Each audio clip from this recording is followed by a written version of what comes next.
संत के हवाले से एक हिंदू मुअर्रिख है doctor BS Nizar, doctor Bakhshish Singh इसको कहते हैं। वो लिखता है, अपनी किताब उसने एक लिखी है Punjab under the later Mughals,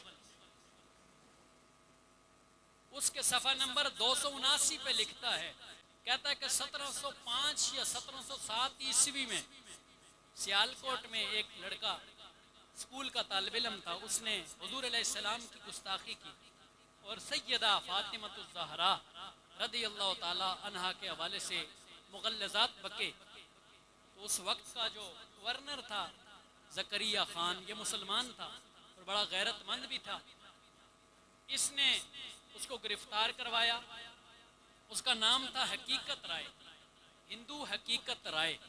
उसको गिरफ्तार करवाया और उसको सजाए मौत दी, फांसी दे दी।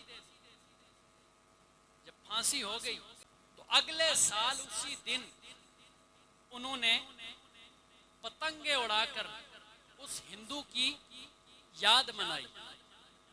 बड़े ही अफसोस की बात है कि आज हम क्या उस हिंदू गुस्ताखे रसूल और गुस्ताखे सैयदा कायनात की याद मना रहे हैं? क्या हमें गैरत नहीं आती, हमें शर्म नहीं आती? अमल करें या ना करें, ये हमारी जवाबदेही। वमा अलैना इल्लल बलाग, हमारा काम है पहुंचाना। ये पंजाब का बसंत उस हिंदू गुस्ताख की याद में मनाया जाता है। ठंडे दिमाग से कभी सोचें कि क्या हम उस गुस्ताखे रसूल की याद मनाने में हम हिस्सा तो नहीं डाल रहे?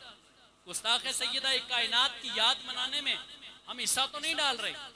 जनाब हजरत अब्दुल्ला बिन उमर रज़ियल्लाहु ताला अन्हु, आपका कौल है, आप फरमाते हैं कि अगर गैरों की, बदमज़हबों की, काफिरों की नकाली करते हुए, उनका त्यौहार करते हुए अगर कोई शख्स मर गया, छत से गिर के मरते हैं ना कई मरतबा, छत से उड़ा रहे, ऊपर देख रहे, गिर गए, मर गए। फरमाया अगर कोई उनकी नकाली करते हुए मर गया, कयामत के दिन परवरदिगार उन्हीं में उनको उठाएगा।